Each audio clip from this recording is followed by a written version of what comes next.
Okay guys, in this part what we're gonna do is just securing the fish line or the plastic thread or the thread we're gonna use to our needles.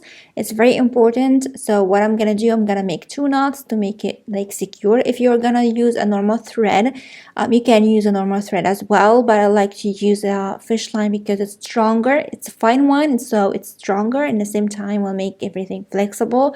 So to secure this, I'm gonna secure it with two knots with each needle, so I'll make sure that it will stay in there, not gonna go anywhere, especially we're gonna go through a lot of beads.